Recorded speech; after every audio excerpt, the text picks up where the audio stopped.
शाम का समय था, घर सजा हुआ था। घर के अंदर सास ममता सभी के स्वागत की तैयारी में लगी हुई थी। आरती और दिव्यांशी का गृह प्रवेश होने वाला था। सब कुछ तैयार है। आरती और दिव्यांशी का गृह प्रवेश आज है। हमारे घर की रौनक बनकर आने वाली है। भगवान करे दोनों खुश रहें और घर को खुशियों से भर दें। दरवाजे पर आरती और दिव्यांशी अपने पतियों के साथ खड़ी होती हैं। आरती के कपड़े सादे और पारंपरिक होते हैं, जबकि दिव्यांशी महंगे कपड़ों और आभूषणों में सजी होती है। आओ बहुओं, शुभ कदमों से हमारे घर में गृह प्रवेश करो। तुम्हारा इस घर में बहुत प्यार से स्वागत है। आरती और दिव्यांशी एक साथ घर में प्रवेश करती हैं। आरती धीरे धीरे सबका आदर करते हुए घर में आती है, जबकि दिव्यांशी थोड़ी घमंड से भरपूर होती है। माँ जी, आपके आशीर्वादों के चलते मैं इस घर को खुशियों से भर दूंगी, ये मेरा आपसे वादा है।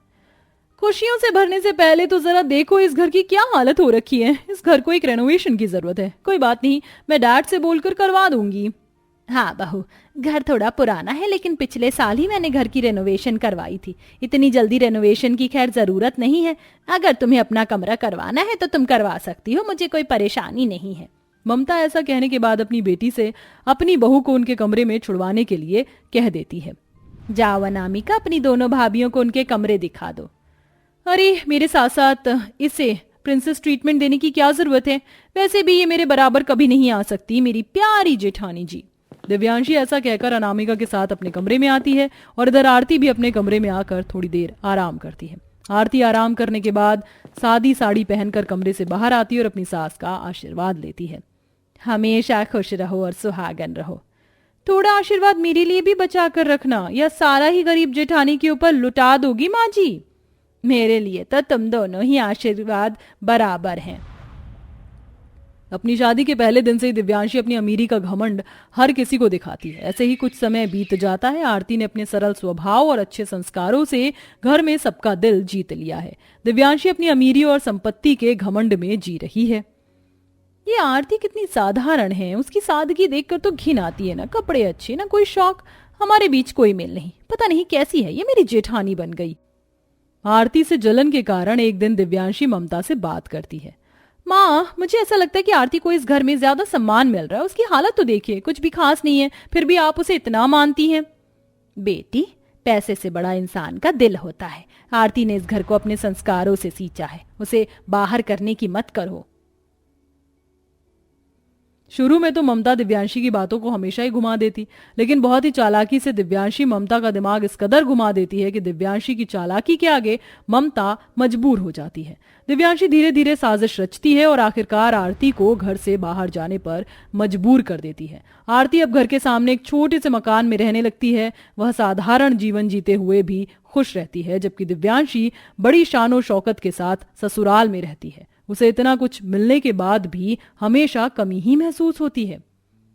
बेटी, मुझे माफ कर दो, मैं चाहकर भी तुम्हें इस घर में नहीं रख पाई। माँ, आपकी कोई गलती नहीं है। मुझे जो मिला है उससे मैं संतुष्ट हूँ, आप चिंता ना करें। आरती का सरल स्वभाव देखकर ममता का दिल दुखी होता है, लेकिन वह कुछ नहीं कर पाती। ऐसे ही अब बेचारी आरती को एक छोटी सी झोपड़ी में जीते जीते कुछ साल बीत जाते हैं। आरती और दिव्यांशी दोनों के बच्चे होते हैं। समय बीतने के साथ बच्चों का पहला जन्मदिन भी आता है। अपने बच्चों के पहले जन्मदिन पर दिव्यांशी मोहल्ले की औरतों को इकट्ठा करती है और अपनी जेठानी को नीचा दिखाने के लिए जोर जोर से चिल्लाकर कहती है, मेरे बच्चे का पहला जन्मदिन है, उसे यादगार बनाना होगा। ढेर सारे पैसे खर्च करूंगी, सबको दिखा दूंगी कि अमीरों का बच्चा किस तरह का होता है। लगता है पहली बार इस पूरे मोहल्ले में सबसे बढ़िया वाला बर्थडे बनने वाला है तुम्हारे बच्चे का। अब तो मेरा भी बहुत मन है तुम्हारे बच्चे के बर्थडे में आने का। अरे, तुम मोहल्ले वालों को मैं जरूर अपनी पार्टी में बुलाऊंगी। तुम लोगों को तो दिखाना ही है कि अमीरों की पार्टी कैसी होती है। गरीबों का पता तो चलना चाहिए कि वह बेचारे कैसे गुजारा करते हैं। इस तरह दिव्यांशी अपनी जेठानी को ताने देती है, लेकिन उसकी जेठानी सुनने के बाद भी अनसुना कर देती है।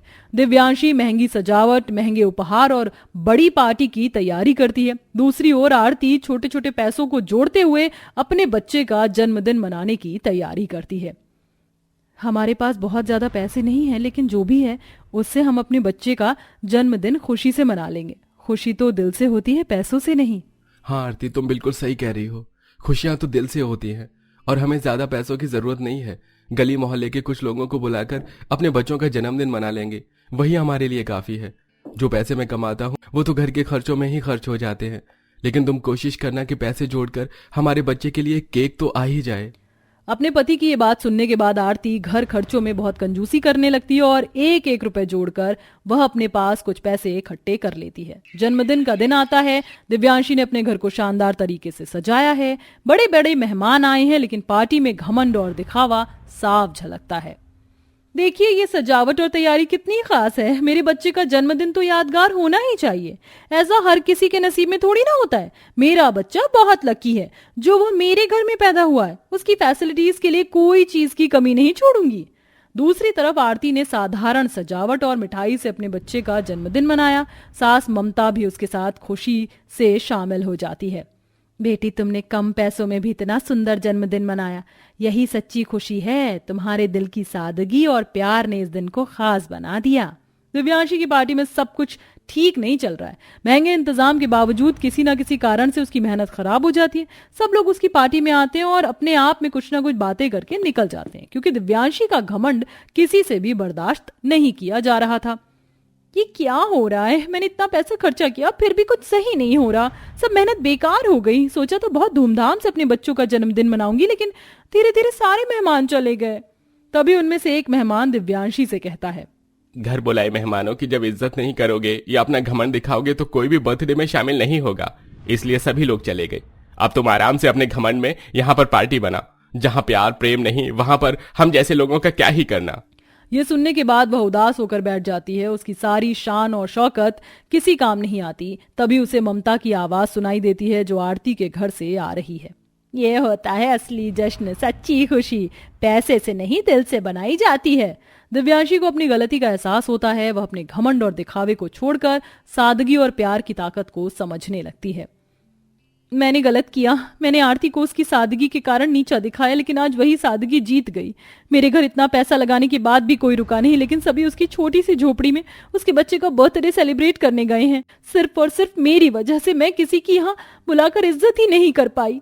सबको अपना अमीरी का घमंड दिखाती रह गई। वह अपनी गलती का एहसास करते हुए अपने बच्चों को गोदी में लेकर अपनी जेठानी आरती के पास जाती है और उसे गले लगाकर माफी मांगती है। मुझे माफ कर दो जेठानी जी, मैंने तुम्हें और तुम्हारी सादगी को कभी समझा ही नहीं। हमेशा आपको ताने देती रही और आप चुप सुनती रही, और एक दिन अपने घमंड की वजह से आपको मैंने अपने घर से भी निकलवा दिया। मुझे आपके साथ ऐसा नहीं करना चाहिए था। तुम मेरी छोटी बहन हो। हम सभी गलती करते हैं, लेकिन सच्चाई ये है कि हम सब एक दूसरे का सहारा हैं, और सबसे बड़ी बात, हम परिवार हैं। हमारी एकता ऐसे ही बनी रहेगी। दोनों देवरानी जेठानी अब एक दूसरे के साथ मिलकर बच्चों का जन्मदिन मनाती हैं। आरती की सादगी और दिव्यांशी की समझदारी से घर का माहौल फिर से खुशनुमा हो जाता है। आज मेरा घर फिर से पूरा हो गया। प्यार और समझदारी से बड़े मसले हल किए जा सकते हैं। आखिरकार छोटी बहू ने सही समय पर सबको संभाल लिया। आरती और दिव्यांशी अब एक दूसरे को सच्चे दिल से मानती हैं और उनका रिश्ता पहले से ज्यादा मजबूत हो जाता है। अब हम साथ मिलकर हर खुशी और हर दुख का सामना करेंगे। यही सच्ची बहनचारा है। आपको, ये इस परिवार को जब भी किसी भी चीज की जरूरत या परेशानी होगी तो मैं हमेशा सबसे आगे खड़ी रहूंगी और कभी भी पीछे नहीं हटूंगी। ये मेरा आप लोगों से वादा है, और खास तौर पर जेठानी जी आपसे।